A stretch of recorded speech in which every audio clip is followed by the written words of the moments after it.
العالم مستني ناس كتير تبدأ تشتغل، مش مصر بس، لا، كل العالم. فرص كتير يا جماعة، بس نشتغل، نكمت، نتعلم وربنا يكرم إن شاء الله ونلاقي الفرص يعني.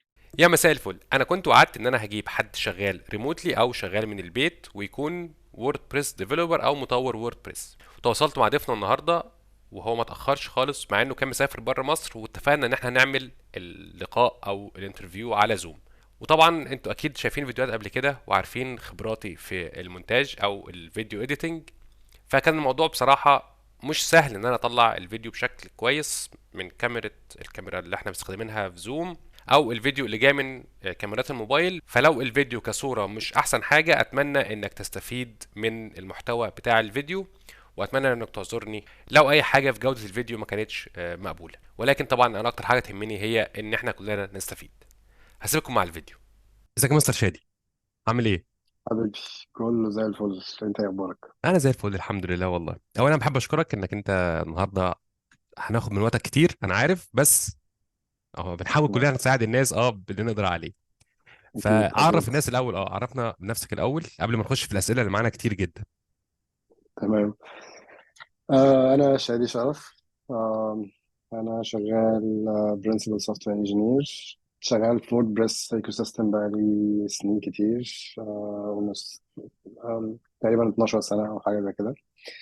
اشتغلت في شركات كتير، موستلي معظم الوقت شغالين على publishing houses, enterprise publishing houses، يعني زي جرائد كبيرة زي فوكس مثلا، نيوز، بي كي. يعني عموما العملاء كانوا معظم الوقت عملاء انتربرايز زي جوجل وفيسبوك، بنشتغل على بلوج سيستمز بتاعتهم، حاجات زي كده يعني يعني. بس كده انا. البلوك سيستم بتوع الناس دي كانوا شغالين بوردبريس؟ طبعا مش بلوج سيستمز بس، في اوقات كتيره بنعمل ابلكيشنز، بنعمل سيرفيسز، بس في الشركات الكبيره زي جوجل وفيسبوك ومايكروسوفت بتبقى عايزه تجيب شركه بتعرف تشتغل على الببلشنج سيستمز عشان تعمل لها القصه دي، رغم ان عندهم انجينيرز طبعا، بس بيفضلوا يبقى عندهم حد عنده اكسبيرينس في الموضوع ده اكتر يعني. تمام جدا. طب دي كانت طبعا دي خلفيه سريعه جدا، لكن احنا عايزين بقى تحكي لنا بالظبط بدات الشغل الريموتلي ازاي وامتى. والله انا شغال مثلا بقالي 15 سنه تقريبا في الشغل الريموت. كان عندي شويه اكسبيرينس في النتورك انجينيرنج قبل شغل البرمجه يعني. بس جات لي فرصه اني اشتغل شغل برمجه مع صديق ليا من اسكندريه.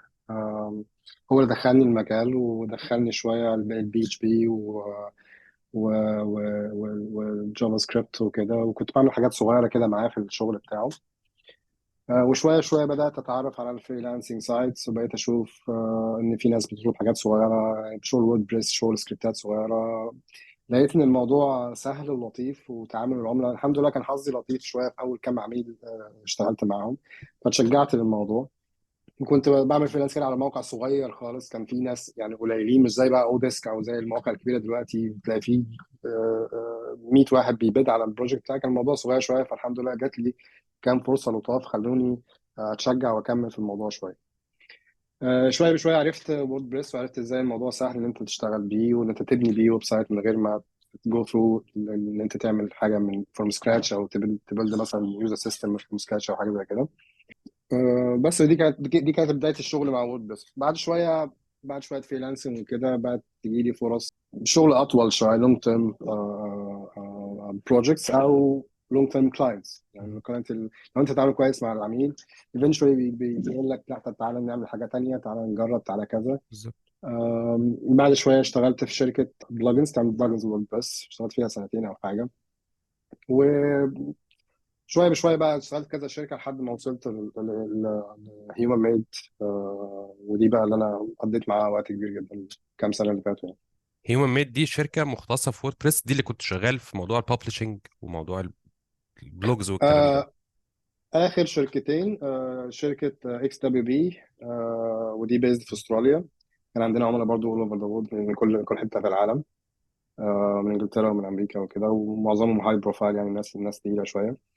وسبتهم واشتغلت مع هيومن ميد، نفس المجال، شركتين متنافسين يعني، ونفس نوعية العملاء والشغل اللي بيتعمل يعني. والاثنين من الناس المؤثرين جدا المجتمع بتاع مهم. ووردبريس، لان عندهم ناس كتيره اللي بتشتغل على ووردبريس كور، اللي هم بالظبط. الديفلوبرز اللي اكشلي بيليدوا الريليزز وبيغيروا في مهم. ووردبريس نفسه كده. ده حقيقي. ده حقيقي. طيب خلينا بلاش ندخل في تفاصيل تقنية في الشغل، هنتكلم عن كده او هنتكلم عن ووردبريس والتفاصيل في اخر الجزء، عشان يبقى اللي عايز يهتم او مهتم بموضوع ووردبريس يستنى تمام. للاخر، ونتكلم عن الريموتلي او الشغل الريموتلي عموما. تمام. فبدون الدخول في التفاصيل التقنية، عايزين نعرف شغلك اليومي اللي هو ريموتلي عبارة عن ايه؟ والله الشركات اللي بتشتغل مع ناس تالنتد، عندها ناس عندها اكسبيرينس وكده، ما بتبقاش بتدق قوي على انت بتشتغل امتى وبتشتغل الساعه كام للساعه كام وكده، بيبقى في شويه فلكسبيليتي في الموضوع. مهم. فبيبقى عندك دايما مسؤوليه ان انت تمانج يور اون تايم، ان انت تتحكم في وقتك، وان انت تنظم يوم شغلك زي ما انت شايف اصح بالنسبه لك. بس المهم في الاخر ان ياخدوا الاوتبوت اللي هم محتاجينه منك. خصوصا ده بيبقى لطيف لو انت مثلا عندك اولاد او عندك مسؤوليات تانية، بتقدر مثلا تاخد ساعه او ساعتين تروح مشوار تجيب الاولاد من المدرسه وتروح وبتاع. فدايما المسؤوليه دي بقى عليك انت، ان انت تحدد بتشتغل امتى وازاي بتديليفر الورك اللي انت مطلوب منك. بس طبعا بيبقى في شويه ريستريكشنز، ان انت في ميتنج تايمز لازم تبقى تحترمها، في ستاند اب تايم الناس بتراجع فيه شغل اليوم مع بعض وكده. فدي شويه ريستريكشنز. طبعا عشان الموضوع فيه فلكسبيتي كتيره، فبتطلب انت تقعد تجرب لحد ما تلاقي ايه انسب بالظبط. حاجه بالنسبه لك. في ناس بتحب تشتغل من بدري، تبقى بتفضل في الصبح مثلا، ممكن تصحى مهم. الساعه 7 الصبح، تاخد قهوتها وتبدا تشتغل، تاخد بريك في النص وتكمل. في ناس لا بتحب تتأخر شوية، الساعة 12 تشتغل وتاخد بقية اليوم، أو حتى تشتغل بالليل يبقى عندها الصبح وقتها مع أطفالها أو حاجة وبتبدأ تشتغل بالليل. فعديت بتجارب كتير لحد ما وصلت إن أنا عن نفسي برودكتيف الصبح أكتر. فبحاول أصحى بدري على قد ما أقدر، آخد القهوة، أبص على الميلز، أي نوتيفيكيشنز، أي حاجة ليها علاقة بالشغل في الأول. بكتب البلان بتاعت اليوم بتاعتي بيزد على التاسكات اللي باقيه من امبارح، او التاسكات اللي جات لي من امبارح النهارده او كده. فبيبقى عندي مثلا على 8 الصبح بيبقى عندي بلان واضحه، انا هعمل ايه النهارده، ايه المطلوب مني، ايه الايميلز اللي المفروض ابعتها، ايه الحاجات اللي المفروض اعمل فولو اب عليها. وطبعا الموضوع بيختلف شويه حسب الرول بتاعك في الشغل. في اوقات لو انا شغال سينيور انجينير بس، او انا الرول بتاعتي في البروجكت ده سبيسيفيكلي ان انا بكتب كود، فالموضوع بيبقى اوضح شويه من التاسكات او الايشوز او البورد اللي موجوده عندك. لو انت بقى تيم ليد او حاجه، بتبقى اليوم بتاعك بيتحدد حسب بقيه الناس اللي شغاله معاك في التيم، عشان تقدر تسبورت الناس وتفولفيل الريكويرمنتس وتكونتراكت مع العميل وهكذا يعني.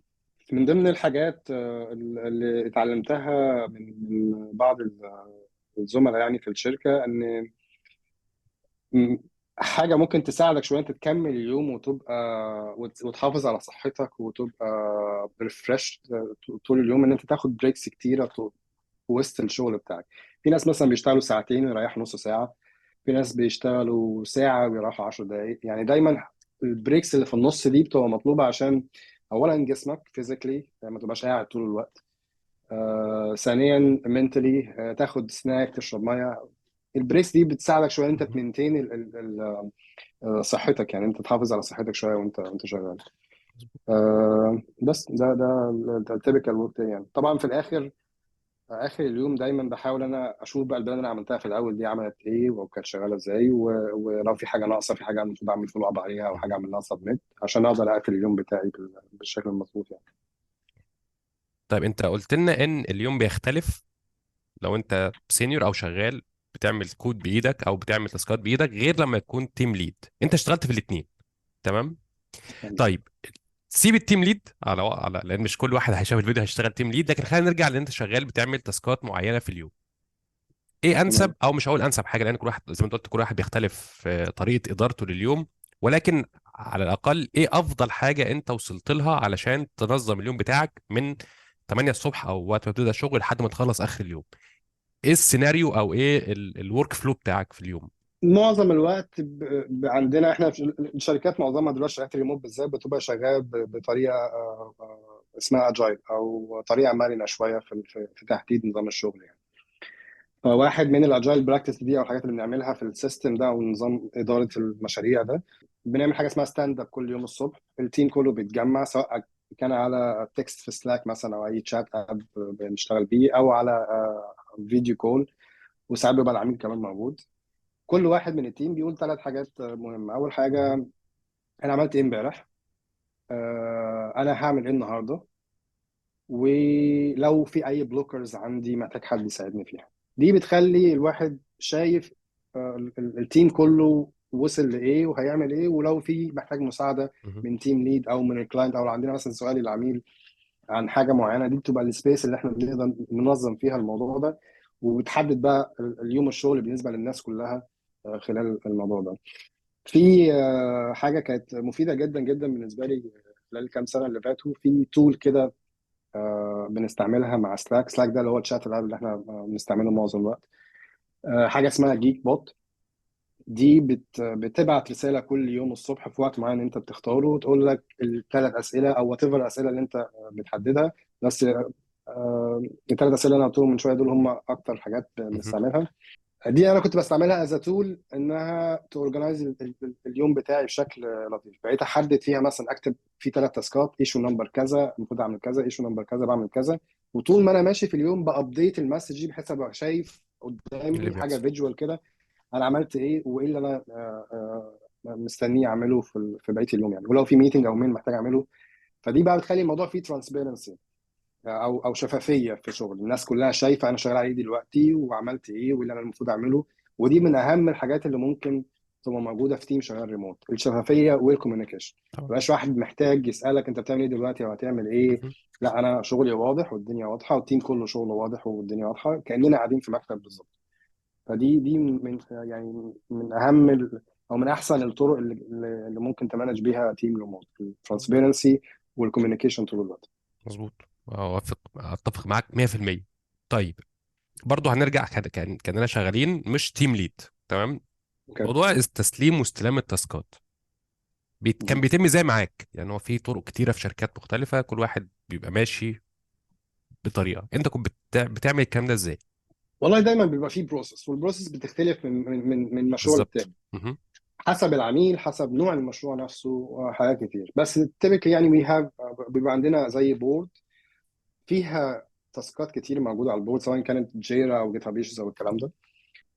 الايشو بيمشي في العواميد بتاعه البورد دي حسب الحاله بتاعته. في اول عمود مثلا الحاجات الكتيره اللي احنا المفروض نعملها في المشروع، كل حاجه.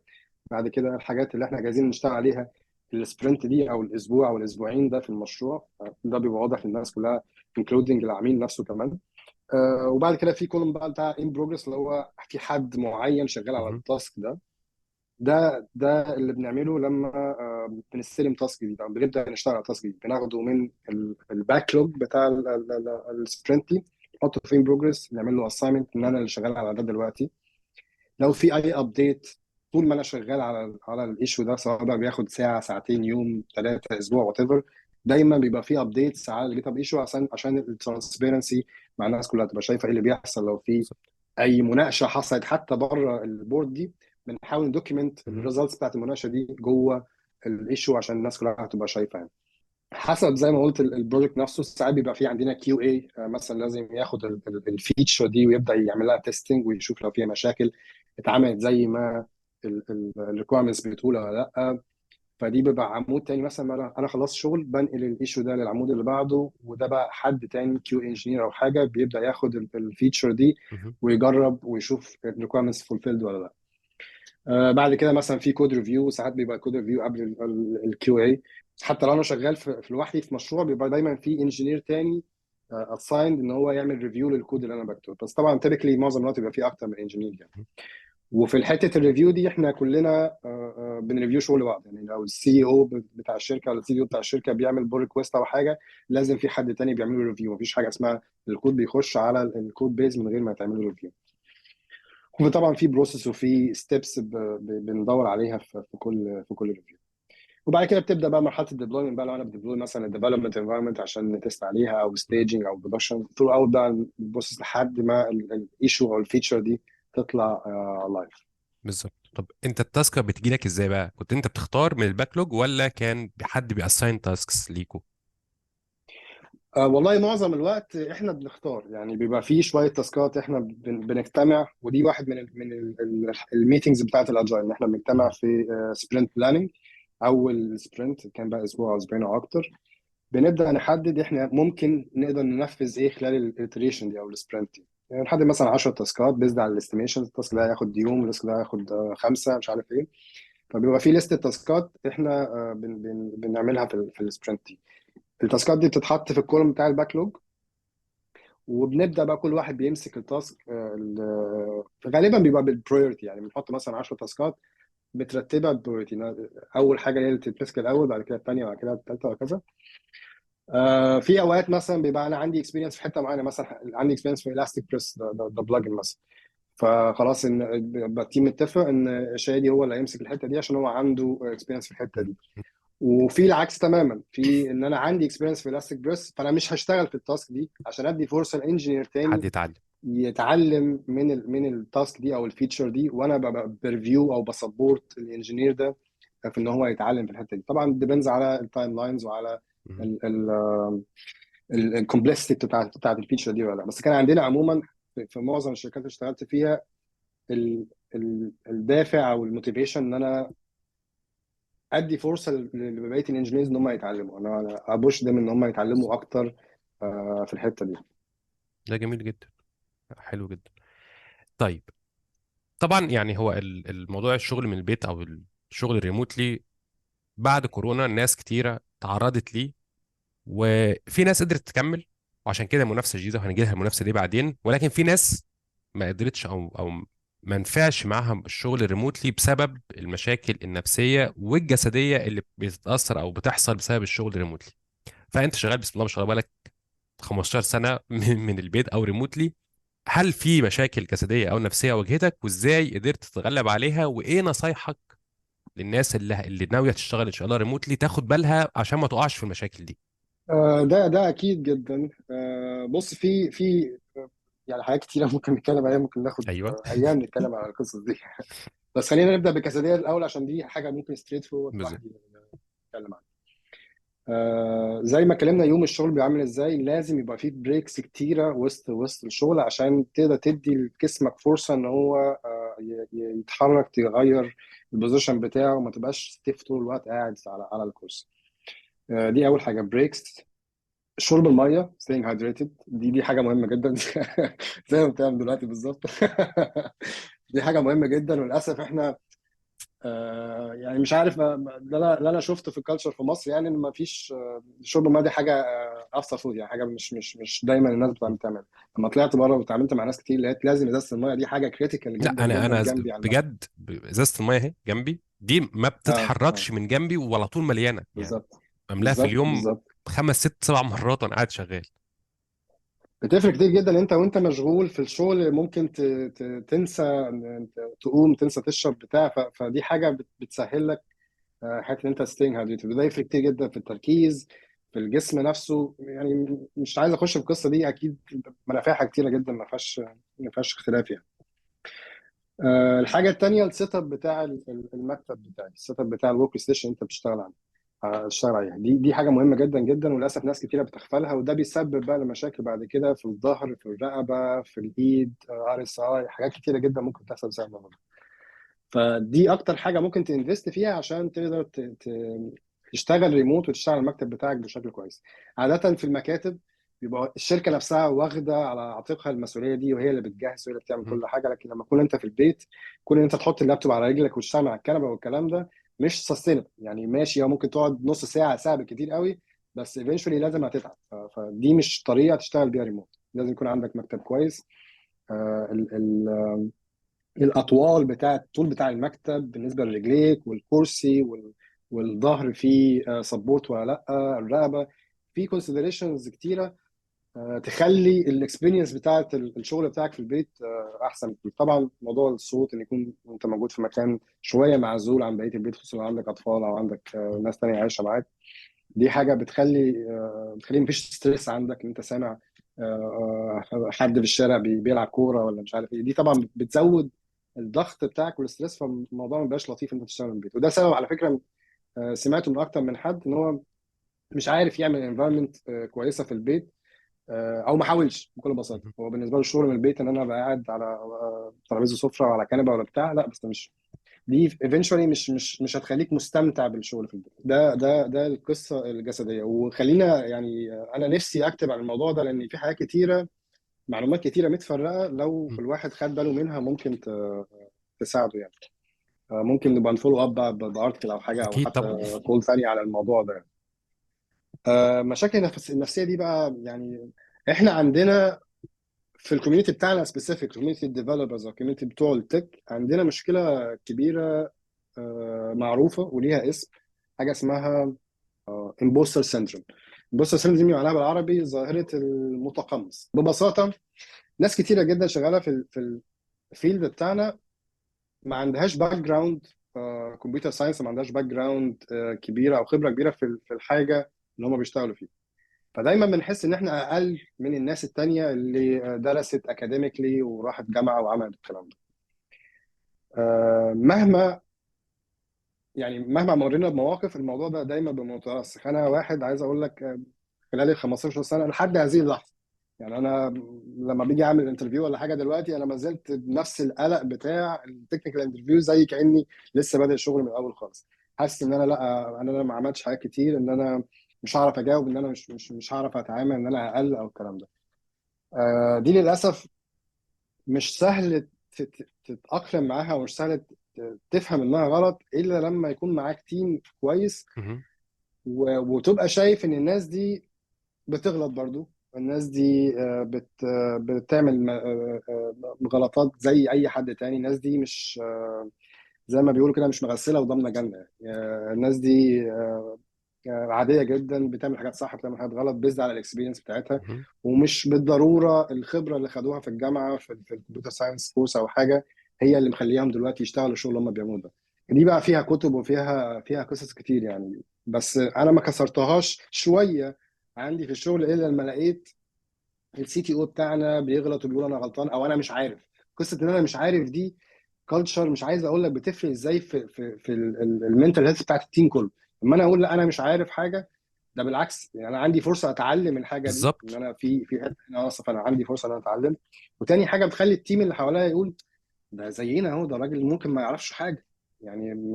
وعندنا مش عايز اقول لك في يوم ما كان عندنا ناس فطاح للفطاح يعني، اللي هو لما لقيت حد منهم قال انا مش عارف او انا غلطت في حاجه دي، من جوه رفعت السبيريت بشكل كبير جدا. اللي هو ما هو بيغلط اهو، ما انت بالظبط انت في ايه؟ حقيقي. طيب فهمت قصدي. من ضمن المشاكل برضو اللي بتحصل بعد كده ان الواحد يبقى منغمس جدا في الشغل وفي الريموت كلتشر، ان هو ما يبقاش عنده حياه بره الشغل. احنا بشر محتاجين انتراكشن مع الناس، محتاجين نتعامل مع الناس، محتاجين يبقى في فيس تو فيس كوميونيكيشن. بيبقى عندك انت مسؤوليه از ريموت ورك، ان انت شغال ريموت، عندك مسؤوليه ان انت تغطي النقص ده، ان انت ما فيش مكتب وناس بتتكلم معاهم وبتروح وبتيجي، تغطيه بشكل ما بره يوم الشغل بتاعك. ان انت بقى تورك اوت، تتمرن في حاجه، تبذل بتعمل اي اكسرسايز الصبح مثلا، او حتى في الاخر ان انت تخرج، يبقى عندك حياه عموما عشان ما توفي النقص اللي بيحصل طول يوم الشغل بتاعك، ان ما فيش الدايركت هيومن انتراكشن دي. ودي للاسف ناس كتيره ما بتعملهاش، او مش بتبقى خلصانه في شغل اليوم في الريموت، فبتيجي اخر يوم لا انا مش عايز اعمل حاجه، انا عايز اريح وبتاع. وطبعا في ساعات كالتشرز معينه او ثقافات معينه في شركات معينه، اللي هو انا هشتغل لحد ما انام، يعني هشتغل لحد ما اقع. لسه هقول وده لك، طبعا لسه عايز مش اسالك صحي باي شكل. انت اه بتبدا يومك وبتنهيه، خلاص هو اليوم انتهى، انا خلصت شغل اه 6 او 7، خلاص انا خلصت، مش اه هشتغل تاني. فدي دي من الحاجات اللي هي، لا انا قاعد في البيت بخلص الشغل الساعه 10 11 بالليل، لا ما هو لا طبعا ده مش مش كده سستينبل، ده مش بالظبط. حاجه تقدر تمشي عليها كل يوم. بس للاسف في شركات بتشجع ده، بتشجع ان هو لا اديني كل الوقت اللي ممكن اخده منك. وساعات كمان ما بيبقاش كومبنسيت، ما بيبقاش باجر او حاجه يعني. في واحده من الشركات بدون ذكر اسماء، كان عندنا كان عندنا كلتشر حاجه اسمها سليب كان ويت. ده كان الموتو بتاع الشركه. مم.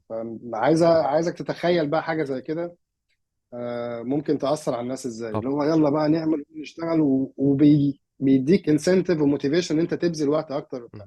فطبعا بعد شويه الناس بيحصل لها بيرن اوت، بتتحرق زي ما بيقولوا بالعربي. فدي مش حاجه سستينبل. لو انت عندك ناس تالنت فعلا هتمشي ايفينشولي عشان هي تعبت من الشغل ده.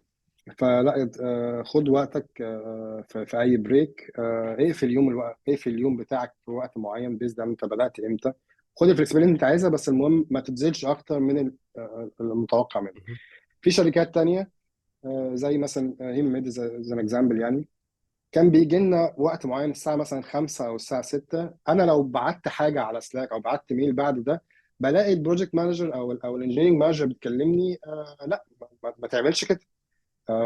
يوم الشغل خلص، everything can wait. كل حاجه ممكن تستنى لحد بكره.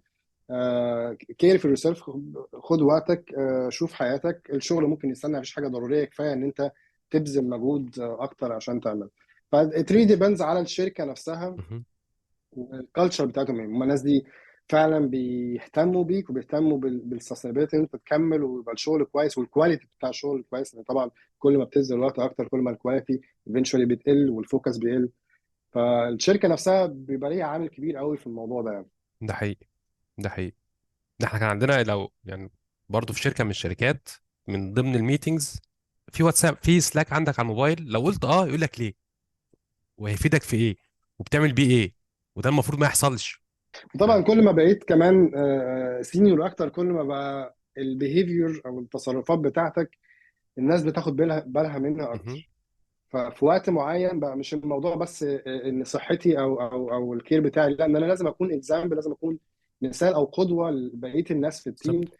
عشان ما يعملوش نفس الحاجه او يفتكروا ان هم مطلوب منهم يبذلوا اكتر او يبقوا ده حقيقي، موجود بره يوم الشغل والكلام ده. ده حقيقي، صح. طيب، واحده من اهم او تقريبا ده اهم متطلب عشان الناس تشتغل ريموتلي في الشركات دي كلها، اللي هو الانجليش او اللغه الانجليزيه. ايه اهم النصايح منك علشان الواحد يقوي الانجليش بتاعه؟ والله بص، اللغه كانت من ضمن الصعوبات اللي قابلتني في مراحل عديده. انا الحمد لله يعني كنت يعني نسبيا مودريت يعني في الانجليزي لما بدات الشغل. بس طبعا لما تيجي تتعامل مع عملاء وتتعامل مع عملاء من جنسيات كتير ومن لكنات مختلفه وثقافات مختلفه، بتبقى محتاج شويه تبقى فليكسبل في الكوميونيكيشن بتاعك.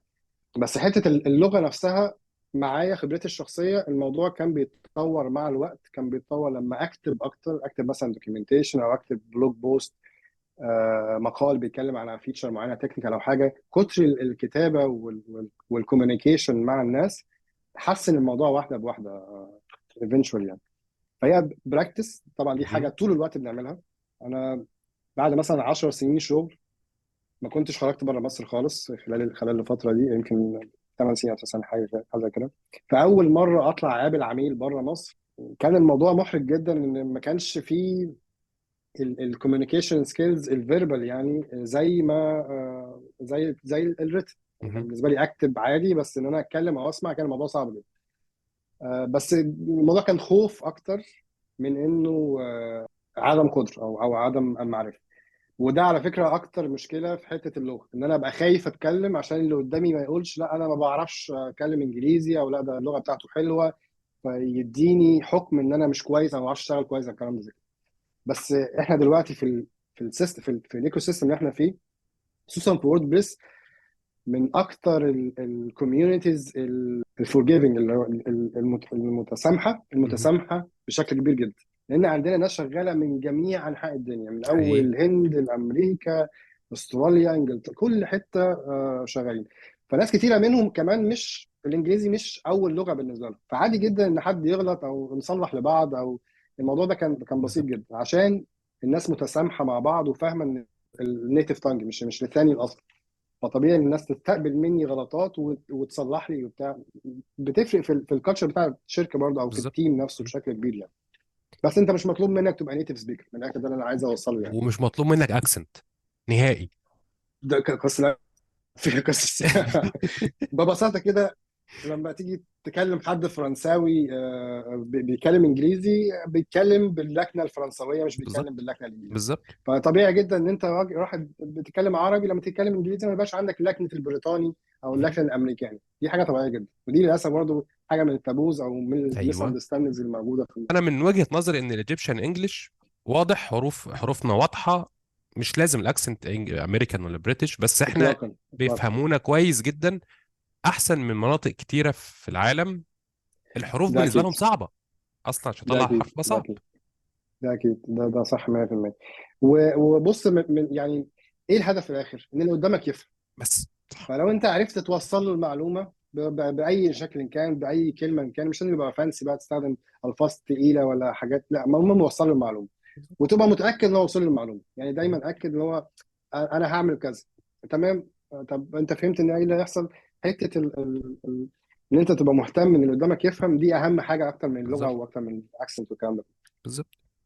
طيب يعني براكتس، مالكش دعوه بالاكسنت، تقوي نفسك انك انت تحاول تتمرن كتير على الانجليش، تكتب بالظبط. كتير، لكن بالظبط. مالكش دعوه بالحاجات اللي نسمع عنها انك انت تبقى عندك لازم 100% انجليش ولازم الاكسنت تبقى لا لا لا مظبوطه، مفيش خالص. الكلام ده كله.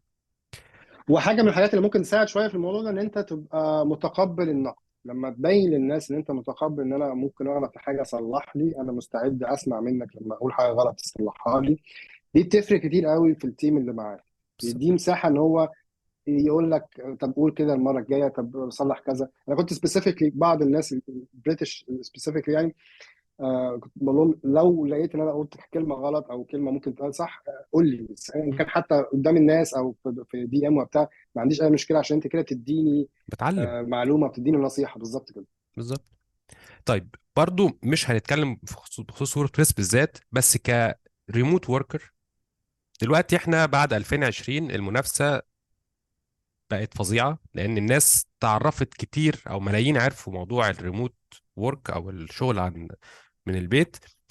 فكريموت وركر مش ووردبريس سبيشالست، كريموت وركر ازاي تستاند اوت؟ ايه الحاجات اللي تعملها علشان تبقى مميز كواحد يصلح للعمل من المنزل او تبقى ريموت وركر من البيت؟ فايه هي برضو الحاجات اللي انت تاخد بالك منها؟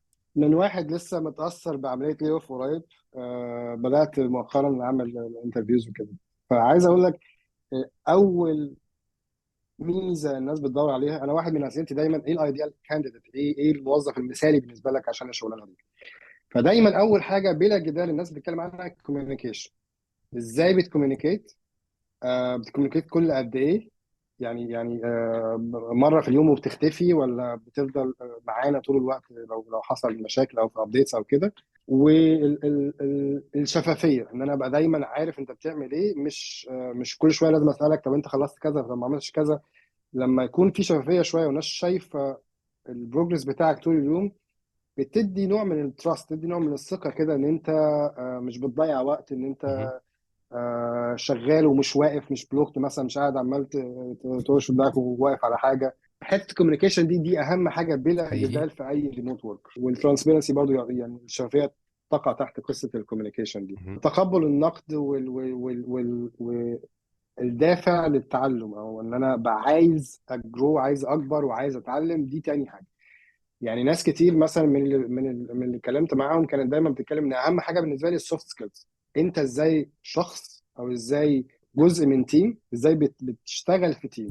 مش انا عارف مثلا بي اتش بي كويس قد ايه، ولا عارف جوتنبرج، ولا عارف وورد بيس، ولا الكلام ده. دي حاجات بتبقى ثانويه، لان كل الحاجات دي ممكن تتعلمها بسهوله بالظبط. في كورسات او في خبره او الكلام ده. لكن اللي بيفرق ما بين واحد تاني، ازاي بيتعامل مع الناس، ازاي بيتعلم، ازاي بيتكلم مع الناس، ازاي بيساعد الناس التانية ويقبل المساعدة. هي دي اهم حاجة في ريموت وركر يعني. جميل جدا. كوميونيكيشن، سوفت سكيلز، واللي احنا دي قلناه اهم انك حاجة انت طبعا. تعرف تمانج اليوم وتعرف تمانج التاسكات بتاعتك، دي برضو من ضمن اكيد الحاجات اكيد. طبعا اكيد اللي ايه اللي تخليك تكمل وتستاند اوت ما بين الناس. بالظبط. وطبعا طيب. لو انت مم. بنتكلم بقى في مرحلة لو انت بتحاول تعمل انترفيوز او كده، في حاجة برضو ساعدتني كتير جدا خلال المشوار بتاعي، ان انا اعمل، عارف، دايما اول امبريشن لحد بيبقى مهم جدا وبيأثر خلال الخطوات اللي بعد كده. فدايما الريزومي او السي في بتاعتي بتبقى فيها معلومات مهمه، اللي بيتكلم معايا محتاج يعرفها الاول قبل اي حاجه تانيه. شكلها لطيف، مبين فيها انا اشتغلت على ايه، انا بحب اشتغل ازاي، ايه المميزات بتاعتي، شويه ريكومنديشنز من الناس اشتغلت معاهم قبل كده، مشاريع او لينكات لحاجات انا اشتغلت عليها، بحيث اول ما يبص على السي في ياخد شويه معلومات اللي تخليه يشجعه اللي تشجعه ان هو يكلمني او يكمل الانترفيو بروسس او يشتغل معايا بعد كده. فدي حاجه للاسف مش ناس كتير بتاخد بالها منها يعني. حقيقي. صح. طيب هي دي الاسئله اللي انا كانت عندي بخصوص الشغل ريموتلي عموما، تمام. فعايزين دلوقتي ما ندخل في جزء ووردبريس شويه.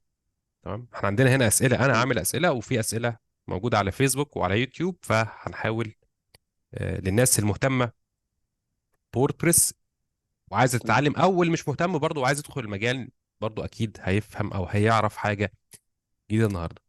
فخلينا نبدا باول سؤال. لو حد شاطر في ووردبريس وبيعرف يبني مواقع، يتعامل مع الاضافات، يتعامل معاها مش يبنيها يعني، ايه هي الوظائف المتاحه اللي يقدر يشتغلها ريموتلي باللي هو يعرف يعمله ده؟ والله في انا للاسف بقالي فتره كبيره بعيد عن الفريلانسنج مم. سايتس وكده، بس دايما في مواقع كتيره، لان الطلب على الديفلوبرز بتوع ووردبريس او الديزاينرز بتوع ووردبريس كتير جدا جدا.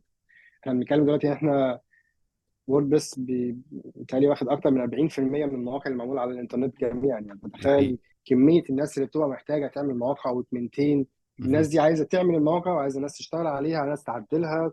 يعني في فرص كتيره جدا جدا جوه البابل بتاعت ووردبريس، بس كمان يعني مش بس ده في الديفلوبمنت عموما، تمام. ووردبريس نفسه كمان. ده كفريلانس صح؟ اه احنا عايزين نتكلم، دي عايزين حاجه. طب نشوف بالظبط ايه المتاح كفول تايم جوب بالاكسبيرينس دي او بالسكيلز دي، اللي هو يعرف يشتغل على المواقع وفاهم ووردبريس كويس، فاهم الاضافات كويس، بيقدر يعمل اي حاجه تطلب منه باستخدام التولز دي. هل ليه وظيفه يشتغلها ريموتلي فول تايم جوب؟ اه طبعا ده ما فيهاش كلام طبعا، كتير جدا. والايجنسيز او الشركات اللي بتعمل مهم. ويب سايت سواء كان في مصر ولا بره مصر بقت كتيره جدا جدا، لان الطلب كبير، فبالتالي الشركات بتكتر وبتكبر وكده. فدايما في فرص سواء جونيور او سينيور انجينيرز الورد بس موجوده في العالم كله. والبانديميك من ضمن طبعا بغض النظر عن ان هو ايوه كان حاجه مثلا. سيئه جدا جدا جدا، بس من ضمن المزايا اللي حصلت خلال السنتين ثلاثه اللي فاتوا ان بقت شركات اكتر واكتر بتعتمد على التالنتس او المواهب والناس اللي شغاله من بره البلد اللي هم شغالين فيه. مهم.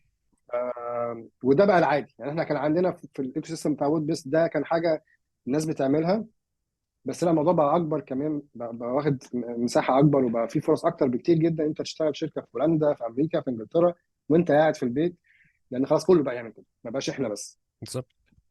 فطبعا لا في فرص كتيره، وفي مواقع كتيره جدا دلوقتي.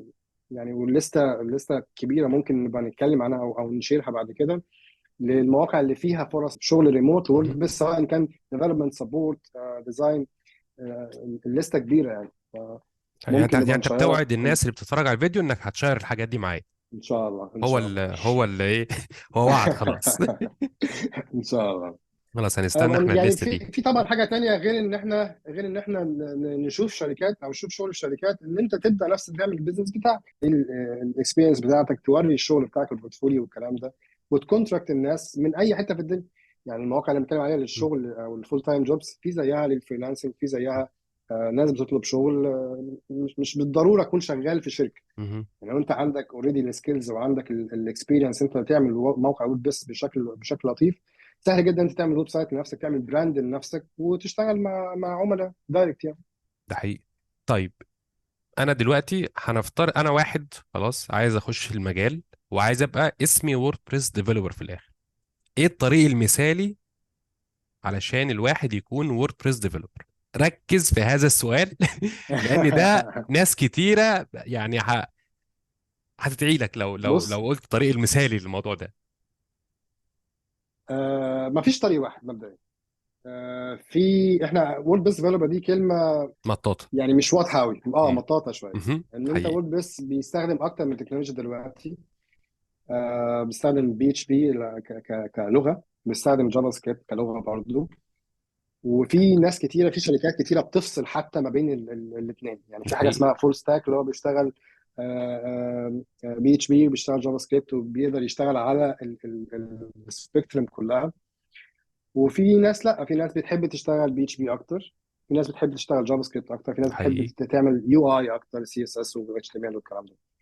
فالتري ديبندز انت بتحب تشتغل ايه، وايه الاكسبيرينس اللي موجوده عنده. بس خلينا نبدا، واحد عايز يبتدي المجال من الاول ايوه. خالص. البي اتش بي مهم جدا ان انت تبقى فاهم اللغه نفسها بتشتغل ازاي، وفاهم ووردبريس. الووردبريس نفسه اساسه معمول بي اتش PHP. بي في الاساس. طبعا في حاجات كتيره جافا سكريبت شغاله، ودلوقتي عشان البلوك اديتور او ما يسمى قديما بجوتنبرج، مهم. بقى في احتياج اكتر ان انت تبقى فاهم جافا سكريبت كلغه، وفاهم الجافا سكريبت اي بي ايز اللي موجوده في وورد نفسها. زي ما قلنا ان انت تتعلم مبادئ اللغه نفسها ان كان بي اتش بي او جافا سكريبت، دي حاجه مهمه جدا جدا قبل ما تبتدي تتعلم ازاي وورد بريس بيستخدم اللغه دي في الشغل مهم. بتاعه. ودي للاسف ناس كتيره بتغفلها يعني. مهم. هو انا خلاص انا اتعلم وورد بس اشوف الاي بي ايز والدوكيومنتيشن وابدا اكتب وبتاع، وانا مش فاهم الفانكشن ده اللي انا بستخدمه جوه الثيم ولا البلجن بيشتغل ازاي او بيعمل ايه. فلو احنا بنتكلم على طريق مثالي، نتعلم اللغات الاول البيزكس، ودي ليها ريسورسز كتير. بعد كده افهم بقى الكور نفسه بتاع وورد بريس بيشتغل ازاي، ازاي اصلا الصفحه اللي انا بطلبها دي بتتكون، ازاي الريكوست بتاعي يروح للسيرفر، وازاي السيرفر يشوف الريكوست ده عامل ازاي، وايه الفانكشنز اللي بتشتغل، او السيكونس او التتابع بتاع العمليات اللي بتبدا لحد ما في الاخر ياخد الاوتبوت اللي اليوزر بيشوفه على البراوزر. ان انا افهم ده بيديني مساحه اكبر ان يعرف المشكله، لو في مشكله المشكله تكون جايه منين، او ابص فين عشان احل مشكله معينه او الكلام ده. وفي دوكيومنتيشن كتيره وفي كورسز كتيره ممكن الناس تخش تشوفها عشان تفهم السيكونسز دي، وعشان تبقى فاهم اكتر ازاي وورد بريس بيشتغل. بيني وبينك انا مش عارف اخش في سبيسيفيكس قوي. انا من ضمن الحاجات اللي كنت مهتم بيها في الشركات اللي فاتت ان انا اعمل زي رود ماب مهم. الناس ازاي تبدا تتعلم وورد بريس، او ايه الحاجات المعينه اللي الوورد بريس ديفلوبر او باك اند او فرونت اند مهم. انجينير المفروض يكون عارفها عشان يشتغل معايا في البروجكت الفلاني او في المكان الفلاني. دايما فوكس ان انت تجرو الناس اللي حواليك، ده مهم جدا عشان الشركه مهم. كلها تكبر وعشان يبقى الكواليتي احسن وهكذا. فدي حاجه تانية انا ما عنديش اي مشكله نكتب عنها ونبين الرود ماب نفسها وشويه ريسورسز للناس ازاي ممكن تتعلم الحاجات المختلفه دي يعني. بس يعني صعبه شويه اتكلم عنها فيديو. ككلام من غير لينكات بالظبط. ومن غير تكست يعني. بالظبط. فعشان نلخص الطريق المثالي او الطريق عشان الواحد يبقى ووردبريس ديفلوبر، بيتعلم اساسيات اللغه للبي اتش بي والجافا سكريبت، زائد ان هو يتعلم ازاي ووردبريس اصلا شغاله او بتتعامل باللغات دي او ايه اللي موجود فيها، سواء بيبني الصفحات بقى الحاجات دي كلها يبقى عارفها. دي ليها ريسورسز ودي ليها طبعا ريسورسز. طيب ريسورسز اكيد. ووردبريس هل وطبعا لازم دلوقتي كورسات ولا في ريسورسز اوبن سورس زي كودكس بتاع ووردبريس مثلا او لا طبعا في دوكيومنتيشن كتيره موجوده، بس قليل الاوفيشال دوكيومنتيشن. الحاجات الرسميه ما بتبقاش دايما بتمشي زي باث، ما بتبقاش في طريق سهل او واضح تمشي فيه. بيديك انفورميشن عن فانكشن معينه، عن كلاس معينه، عن كذا. قليل يبقى ممشيك على طريق كامل. مهم. بس احنا بقى ممكن ناخد بقى يعني نكتب ايه الحاجات اللي انت المفروض تعرفها، زي مثلا تتعلم يعني ايه كاشنج، ايه الكاش بيشتغل ازاي، فول بيج كاش بيشتغل ازاي، فراجمنت كاشنج، ازاي بتستخدم الريست اي بي اي. دي توبكس معينه لما يبقوا قدامك في لسته سهل انت تخش ريست اي بي مم. اي اهي دي الصفحه حقيقي. بتاعت الدوكيومنتيشن على ووردبريس، فتعالى نجرب الاكزامبلز وتعالى نتعلم اكتر في الموضوع. كتيم ليدر في مجال ووردبريس وشغال ريموتلي، فكده حاجتين. تمام. ايه اصعب حاجه بتواجهها في التعامل مع الديفلوبرز في التيم بتوعك، علشان اللي عايز يبقى ديفلوبر يتجنب الحاجات دي؟ أم، حلو السؤال ده. من ضمن او ممكن اكتر حاجه بتبقى صعبه شويه ان الشخص اللي شغال معايا ما يبقاش متقبل النقد، ان هو بيتضايق لما حد ينقده، او ما بيديش فرصه اصلا ان الواحد يحاول يقول له حاجه او يعلمه حاجه او يقول له ان في حاجه ممكن تتعمل بطريقه احسن. دي اول حاجه، ان انت تكون دايما متقبل النقد ومبين للناس ان انت مستعد تتعلم وان ده هدف مهم بالنسبه لك. دي حاجه مهمه جدا جدا. الحاجه الثانيه الكوميونيكيشن. لو انا عندي انجينير مثلا بشوفه الصبح ساعتين الشغل بيتقسم او بنتكلم في الستاند اب او حاجه، وبعد كده في وقت كبير ما بقاش موجود، ده بيديني انا بقى كونسيرنز كتيره. ممكن يكون قاعد بيحاول يشتغل في حاجه ومش عارف يكملها وواقف زي ما بيقولوا كده رابط هولد في حاجه ومش عارف يكمل، مش بيسال، مش بيطلب سبورت او مش بيسال ازاي ممكن اعمل كذا وكذا. ودي حاجه للاسف مشكله. الحاجه التانيه الدوكيومنتيشن بتاع الكود. دي حاجه مهمه جدا، إن الكود بتاعي يكون ريدبل، ان انا اقدر اسيب يعني ان هو يسيب الشغل او يسيب التاسك دي او حاجه وحد تاني يكمل بعديه، او حد يشوف الكود ده بعديها بسنه او سنتين. لو الكود مش ريدبل ما اقدرش افهمه بسهوله او مفيش دوكيومنتيشن، دي بتسبب مشاكل كتيره بعد كده. ان حد يقدر يشتغل على الفيتشر دي، او ان البروجكت يبدا يستمر بشكل عملي يعني. دي برضو من ضمن الحاجات اللي بنسترس عليها قوي في شغلنا يعني بالذات يعني. حتى لو انا نفسي اللي ماسك المشروع، انا ممكن اجي بعد سنتين اقرا الكود اللي انا كاتبه ما افهموش، لو انا بالظبط. مش عامل بالظبط. كود مم. ريدبل كويس، مش عامل دوكيومنتيشن. انا نفسي ممكن ما اقراش. فدايما حط الديفلوبر اللي هيشتغل بعديك في دماغك وانت بتكتب الكود. طيب يبقى الديفلوبر المثالي من وجهة نظرك لو هنخليهم في نقط: بيكومينيكيت كويس، بيكتب كود كويس، كويس متقبل للنقد. وعنده مهم. قبل ناخده ومستعد ان هو يتعلم او يتعلم. يكبر في المكان طول الوقت. بالظبط. وده شيء رائع يعني. طيب. في خليني حاجه اقول لك مهم. ازودها معلش، عشان دي كانت مهمه قوي قوي في الفتره، حاجه اتعلمتها في الكام سنه اللي فاتوا، حاجه اسمها امباثي او التعاطف. مهم. وده بقى مش انجينير بس، ده اي حد في التيم.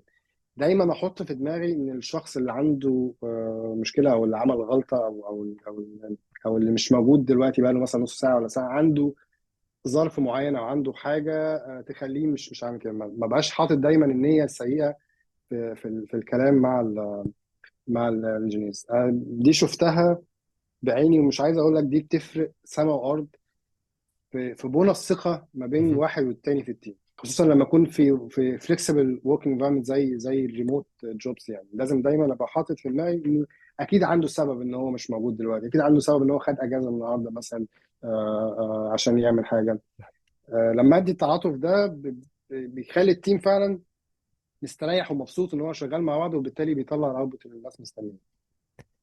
طيب سؤال، آه زي محمد هشام اللي كده قال عليه صعباني شوية. لو انت شغال ريموتلي خلاص بمرتب اكس، خلاص، وجات لك الشغلانه دي في مصر بس مش ريموت او مش من البيت، هتنزل تروح الشغل وتيجي كل يوم بنفس المرتب اكس، هتختار انهي واحده؟ لو هتكلمني انا دلوقتي في الظرف اللي يعني في الوقت اللي انا فيه دلوقتي، بغض النظر عن اللاي اوف والكلام مهم. ده، يعني انا دلوقتي في المرحله دي ما عنديش مشكله ان انا انزل الشغل. ما عنديش مشكله ان انا انزل من البيت. طبعا يعني مش بقعد ساعه ولا ساعتين في الطريق عشان اروح المكان التاني ده، بس كون ان انا اكون في اوفيس انا ما عنديش اي مشكله فيها دلوقتي. مهم. لاني فاهم ان الريموت انفايرمنت مش مختلفه كتير عن الاوفيس، مجرد بس ان انا قاعد في اوضه مختلفه، والناس اللي شغالين معايا قاعدين في اوض تانيه. فالموضوع ما بقاش مختلف، نفس الكوميونيكيشن ونفس الترانسبيرنسي والكلام ده مهم. كله هبقى محتاجه هنا وهناك. فانا شخصيا ما عنديش مشكله في ده، خصوصا ان انا عايش لوحدي، فما فيش التزامات او حاجه تخليني مهم. افضل اقعد في البيت. بس طبعا في ناس بيبقى عندها ظروف، عندها اولاد، عندها حد والده او والدته محتاج ياخد باله منها والكلام ده، فبيفضل الشغل الريموت طبعا يعني. ممتاز. ده اه. قصه ان انا اروح المكتب، لكن قصه الشغل، نوع الشغل او العملاء او نوعيه الشغل نفسه، فرص ان انا ابقى اجرو في المكان ده او لا، دي حاجات مهمه جدا، اهم من ان انا هروح الشغل ولا لا. مهم. اهم جدا انا هستفيد ازاي من الشغل بمجرد ان انا هنزل مكان تاني ولا لا. ممتاز. لا وكمان دي احنا مش هنتكلم او نعيب في شركات، ولكن يعني الواحد بيشوف بيسمع حاجات مش طبيعيه. ف يعني انت لو توافق بص انا من هقول لك مم. حاجه. هي تعتمد على الشركه نفسها، شايفه ايه مناسب ليه. لو انا عايزك تيجي المكتب عشان ابقى شايفك بتعمل ايه، فده لا، يبقى في مشكله تراست من الاول، في بالظبط. مشكله بروسيس، في مشكله تانية انت محتاج تحلها كشركه. لكن لو انا فعلا فاهم ان انا ممكن اوفر الساعه والساعتين المشوار دول عشان ادي للموظف ده فرصه احسن ان هو ياخد باله من اهله او حاجه، او حتى يشتغل الساعتين دول ويوفر ساعتين تاني يعمل فيهم اي حاجه في مثلا. البيت. وده اللي مهم. حصل في كل الدنيا، مش بس عندنا يعني. مم. فالمايند سيت بتاع الشركه بتفرق كتير في الموضوع ده يعني. ده حقيقي جدا. حقيقي جدا. طيب خلاص خلينا عشان الاسئله تقريبا انا ايه يعني في اسئله من اللي موجوده عندنا على سواء يوتيوب او فيسبوك يعني احنا اتكلمنا عنهم، فخلينا نقراهم تاني ولو عندك آه، حاجه تضيفها ماشي. تمام. في واحد اسامه كاتب بيقول: ايه المتطلبات او المؤهلات اللي المفروض كمبرمج ووردبريس او ووردبريس ديفلوبر اكون عارفها ولامم بيها علشان ابقى مؤهل لسوق العمل في الشركات الاجنبيه؟ في زي ما قلت من شويه، في لسته مهم. بالحاجات السكشنز اللي المفروض تبقى عارفها عشان او مش المفروض، يعني المفروض تبقى عارف على الاقل جزء كبير منها عشان تقدر تقدم على شغل او كده. فدي هنشيرها ان شاء الله في الكومنتات او حاجه يعني. اسامه شادي الحاجه بيقول الثانيه شادي يكون عندك هيشيرها معايا. بورتفوليو. ان يكون عندك تراك ريكورد او بورتفوليو بالشغل اللي انت عملته قبل كده، يكون عندك ريكومنديشنز من شركات او من افراد اشتغلت معاهم قبل كده، بيقولوا الراجل ده بيشتغل كويس، الراجل ده ملتزم في مواعيده، الراجل ده بتكلم معاه بشكل كويس. الريكومنديشنز والبورتفوليو دي مهم. حاجه مهمه. طبعا لو عندك اوبن سورس كونتريبيوشنز على جيت هاب، دي بقى يعني جوز لونج واي، يعني طبعا بتفرق كتير طبعا. جدا. ان انا خلاص انا شايف شغلك مهم. وشايف الناس بتتكلم عليك ازاي، فمش محتاج اكتر من بالظبط. كده. بالظبط. السؤال الثاني من كريم: نظرة تطبيقية عن طبيعة الشغل، وأرجو توضيح المعاني الإنجليزية. ماشي. بمناسبة أنا آسف جدا بيطلع مني يعني الواحد بيشتغل بالظبط. مم. مع ناس طول اليوم بالإنجليزي، فساعات بتطلع الألفاظ للأسف ما مش غصب عني والله يعني. كان إيه السؤال تاني أعتقد معلش؟ أعتقد إحنا اتكلمنا عن طبيعة الشغل. طبيعة الشغل اه بتفرق ما بين ديفلوبر، ما بين تيم ليد، ما بين واحد تاني سبورت أو بروجكت مانجر. دي بتفرق. واحنا اتكلمنا أعتقد عن طبيعة الشغل كوردبريس ديفلوبر اه بالتفاصيل. اه فأعتقد ده السؤال. وفي سؤال تاني نفس السؤال، عايزين رود ماب نمشي عليها. هي دي ده السؤال، فاهم؟ فده برضو ده وعد من شاد ان احنا ان شاء الله إن شاء الله. يا هيديها إن لنا نعمل شاء عنها الله. فيديو او نعملها بوست في اي ك مكان. كباك جراوند سريع كده، مهم. للناس اللي ما تعرفش، أحمد كان الأورجنايزر بتاع وورد ميت اب بتاع القاهره، والحمد لله تعاوننا مع بعض، احنا عملنا كذا حقيقي. ميت اب قبل كده، والدنيا كانت لطيفه. وكان من ضمن الخطط اللي محطوطه ان احنا نقدر نعمل زي رود ماب واضحه، ونبدا نتكلم على كل توبك من دول في سيشنز مختلفه. للاسف طبعا البانديميك جه وظروف مهم. سفر وشغل خلت الموضوع ما يحصلش، بس ربنا يكرم ان شاء الله. ولو ما قدرناش نعمل لها فيزيكال، انه نعملها اونلاين. نعملها اونلاين. والله بجد انا موافق جدا. باذن الله. ده برضو تقريبا اسئلتي كلها تقريبا مغطيه ايه الحاجات اللي كريم كيمو بيقول ايه الحاجات اللي تميزني عند الشركات دي عن غيري. لما احنا قلنا ازاي تستاند اوت او تبقى مميز، بالظبط اه. كوميونيكيشن، سوفت سكيلز، الحاجات اللي اتكلمنا عنها دي كلها. والبورتفوليو طبعا. الموضوع على فكره موضوع الاوبن سورس ده ممتاز جدا. وده برضو ممكن نتكلم عليه في مجال ووردبريس، لان ووردبريس زي ما انت عارف عندهم صفحه اسمها ايه يا شادي، اللي هي الكونتريبيوت او ميك الووردبريس ميك ده، او ميك ميك اب. ووردبريس ميك. ده تدخل لو انت بتعرف في الكود، في جزء بتعرف في الديزاين، في جزء بتعرف في الدوكيومنتيشن، في جزء بتعرف في السبورت، في جزء. فانت ممكن تبدا ولو ما بتعرفش في تخش حاجه ممكن تترانسليت، يعني مثلا. في بالظبط. يعني عندك فرص كتيره جدا تشارك ده في حقيقي. المشروع ككل، وتبقى المشاركه بتاعتك ليها اثر على 40% من الويب يعني. بالظبط. ده حقيقي. وده ده كله بيتسجل في البروفايل بتاعك على ووردبريس دوت اورج. والشركه بس مم. تقول لها ده البروفايل بتاعي، هي تدخل هتعرف انت بتشارك في ايه بالظبط. بالظبط. ده جميل. وطبعا على جيت هاب برضو، حتى بعيد جيت هاب عن طبعا. الوورد، بس لو انت عايز مم. يعني انت لو مثلا بتشارك في لايبرري جافا سكريبت، ولا في حاجه بي اتش بي ولا بتاع، فدي برضو ريليتد وورد بريس، ودي طريقه الناس تشوف بيها انت بتكتب ازاي بكل سهوله، من غير مم. ما يبدا يقول لك طب تعالى اكتب قدامي حاجه، ولا وريني هتكتب دي ازاي. لا انا اوريدي شغلي واضح قدامي. بالظبط. بالظبط. ده حقيقي. طيب، شفت السؤال ده برضو من حصريات دوت كوم: يوم الشغل بيمشي ازاي كوردبريس ديفلوبر؟ قلناها. بالظبط. طيب، بيقول هل متوفر وظائف ووردبريس في شركات كتير، لان انا شغال فريلانس ومش لاقي شركه؟ هسالك بتدور فين، بالظبط. وهسالك بتدور ازاي، ده حقيقي. وهسالك هل انت جاهز عشان تقدم الريسومي بتاعتك في مكان ولا لا، واضح فيها انت بتعمل ايه او عندك سكيلز ايه او لا. لا في اسئله كتيره في الموضوع ده. بالظبط. لان في وتاني لان احنا في شغل. عشان لسه مم. برضه لان في في شغل. شغل، في مم. شغل كتير يعني. بعد البانديميك الموضوع يعني فتح بشكل اكبر بكتير جدا بالظبط. جدا من الاول كمان. هو دلوقتي ما بقتش المشكله ان في شغل ولا ما فيش شغل. هي دلوقتي المشكله ازاي اعدي المنافسه، او ازاي ستاند اوت، او ازاي ابقى مميز. وده اللي احنا اتكلمنا بالظبط. عليه بالظبط. وللشركات ده بقى تحدي ان انا الاقي الرايت فيت، الاقي اللي فعلا مناسب للشركه بتاعت الكالتشر وعنده اكسبيرينس بتاعها. فلا يعني الموضوع تحدي من ناحيتين، الشركات بالظبط. عايزه مم. ومش لاقيه، واللي بيدور مش عارف يدور فين او مش عارف يقدم ازاي. ده حقيقي.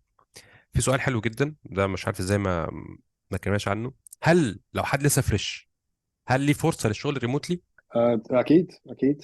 ده سؤال من احمد عيد. واصلا لا، وهقول لك حاجه، ما انت فريش دي انت محتاج وقت قد ايه عشان تتعلم البيزكس عشان تقدر تبقى جونيور انجينير؟ مش محتاج وقت كبير خالص، محتاج بس تبقى كوميتد، تعرف ازاي تبدا الطريق، تبدا تعمل سامبل بلجنز او ثيمز او سامبل سايتس عشان الناس تشوف شغلك. الموضوع يعني لو انت فعلا عايز، الموضوع ان شاء الله سهل وبسيط يعني.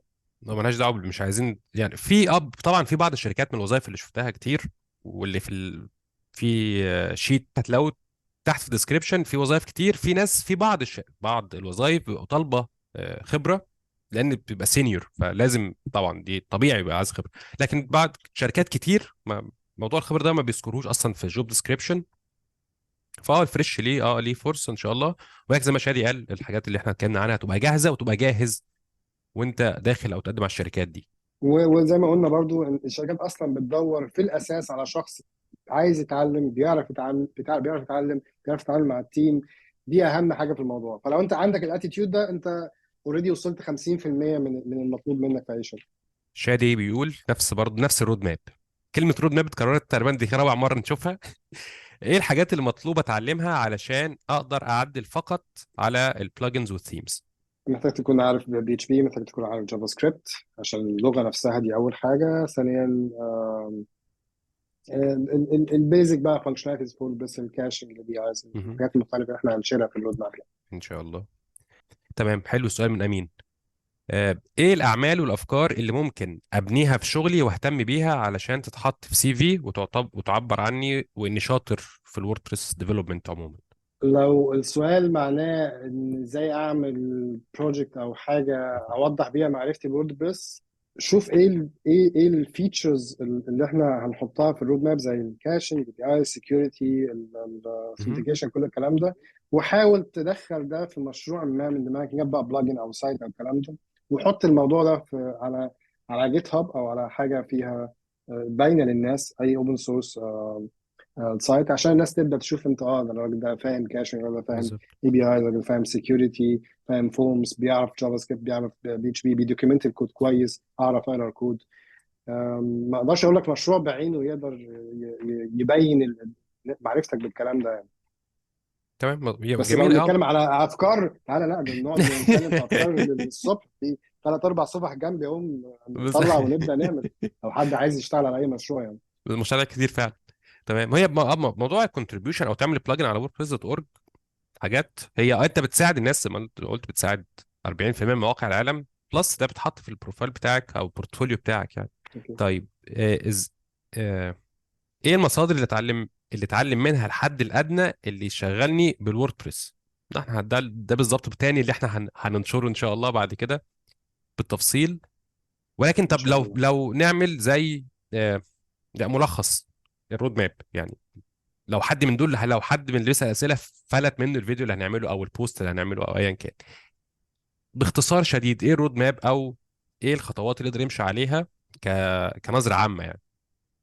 والله هو نفس اللي اتكلمنا عليه ببساطه. انا محتاج اعرف بيزكس بي اتش بي وجافا سكريبت، مش لازم ابقى يعني مهم. بكسر الدنيا، مش لازم اكون تنين مجنح عشان ابدا اشتغل في وورد، بس على الاقل البيزكس اللي موجوده هنا وهنا.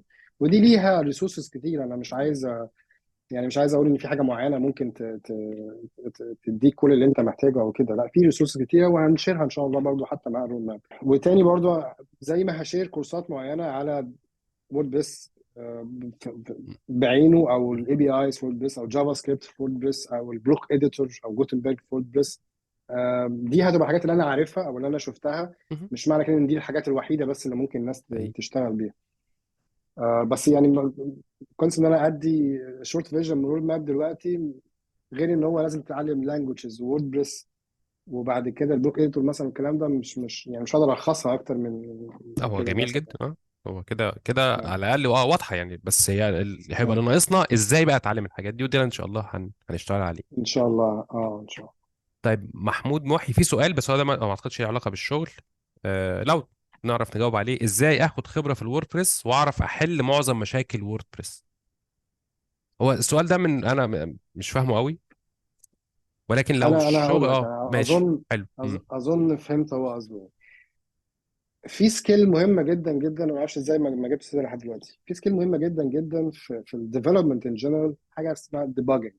اني اعرف ازاي امشي ورا مشكله عشان اعرف هي بتحصل فين وسببها ايه. مهم. ودي للاسف حتى في الانتربرايز سوفت وير هاوسز اللي اشتغلنا فيها، في ناس كتير للاسف ما عندهاش السكيل دي، او مش فاهمه اهميتها قد ايه. دي ببساطه بتستعمل تول معينه، ان كان في الايديتور بتاعك او ان كان في البراوزر، حسب انت بتديبج بي اتش بي ولا جافا سكريبت. بتوقف الكود، تخلي الكود يقف في حته معينه، وبتشوف الكود عمل ايه في الحته دي بالظبط. الكود بيشتغل وبيقف عند حته انت تكون محددها، وبتشوف في النقطه دي الفاريبل الفلاني ده كان فيه ايه، الايرور اللي حصل منين، حصل ازاي، وتمشي ستيب باي ستيب على اللاينز اللي في الكود لحد ما توصل للمشكله حصلت فين. بالطريقه دي، وانت شايف بقى الفاريبل ده فيه كذا وفيه كذا وفيه كذا، كانك دخلت جوه الكود وهو بيتنفذ وموقف، مهم. وبتشتغل ستيب باي ستيب لحد ما توصل. دي سكيل مهمه جدا جدا، ودي تفرق يعني سما وارض. مش عايز اقول لك تفرق في حاجه تقعد تفكر او تشوف المشكله جايه منين، تقعد ساعه ساعتين ايام، غير دقيقه دقيقتين لو انت عارف ازاي تستعمل أيوة. الديباجر في الاديتور بتاعك. ودي ممكن نقعد نتكلم عليها في وقت تاني يعني. طب دي يتعلمها فين، او يعرف عنها يعني ايه الريسورس عشان اتعلم اكتب ديباجنج ووردبريس، ولا اكتب ايه آه الريسورس اللي انا عشان اتعلم الديباجنج، او اعرف ابقى شاطر في الحته دي؟ لا، لو بنتكلم في بي اتش بي، في تول مهم. او اكستنشن لبي اتش بي، حاجه اسمها اكس ديباج. ده الاكستنشن اللي جوه بي اتش بي نفسه، بي اتش بي سيرفر نفسه، اللي ممكن استعمله عشان اوقف الكود في حته معينه وابدا امشي ستيب باي ستيب تمام. واشوف الفاريبلز والكلام ده. ممكن يعني ادور على جايد او حاجه تمام. تدي حتى لينك لو حد للناس عايز عليه يعني. يدور وبيعرف يدور، هو يدور على اكس ديباج، هاو تو بقى يوز اكس ديباج وذ اه بي اتش بي او سم. تمام. ده طبعا حاجه من الحاجات، بس هو اشهر حاجه بس بنستعملها مظبوط. في الديباجنج البي اتش بي. في زند تقريبا، حاجه زي كده زند. بس هو اكس ديباج فعلا اه مشهور. لا، في كذا حاجه، مهم. هو اشهر حاجه اكس ديباج. طيب، كده الاسئله. فيسبوك خلاص، يوتيوب خلاص، وتعبناك. احنا عدينا الساعه وده عدت معانا بسرعه. خالص. خالص. انا سعيد جدا بالفرصه دي، وسعيد ان يعني لو الكلام ده فاد اي حد ولو بشكل صغير، هبقى يعني في غايه السعاده يعني. والله فعلا ده الهدف، ده هدف ومنتظرين من كل اي اسئله الفيديوهات يعني. دي. لا، انا اساله حبيبي الاسئله الله. كلها، وانا لو في سؤال مش عارف اجاوب عليه هجيب شادي خليه يرد عليه، ده برضو زي ما وعدنا. وان شاء ان الله شاء باذن الله. الله. بشكر شادي. يعني انا بصراحه اول ما الراجل ما اتاخرش، اول ما قلت له قال لي انا جاهز، وحتى هو مسافر اصلا، وزي ما انتم شايفين عاملين اللقاء على زوم. فبشكر شادي مره تانية، وربنا يخليك لنا يا عم شادي. حبيبي يا و عماد، انا اللي بشكرك ان انت خدت الانيشيتيف دي وبتحاول تساعد الناس عشان تقدر تشتغل ريموت، وتفهم ان موضوع الشغل ريموت ده مش حاجه صعبه ولا مستحيله، ومش حاجه وحشه. فيعني يا ريت الكلام يوصل للناس، ونقدر يا رب. يا رب. يعني الكلمه الاخيره، العالم مستني ناس كتير تبدا تشتغل، مش مصر بس، لا، كل العالم. فرص كتير يا جماعه، بس نشتغل، نكمت، نتعلم، وربنا يكرم ان شاء الله ونلاقي الفرص يعني. ان شاء الله. شكرا تاني يا شادي، وشكرا ليكم، معلش طولنا عليكم، وان شاء الله اشوفكم في فيديوهات جايه.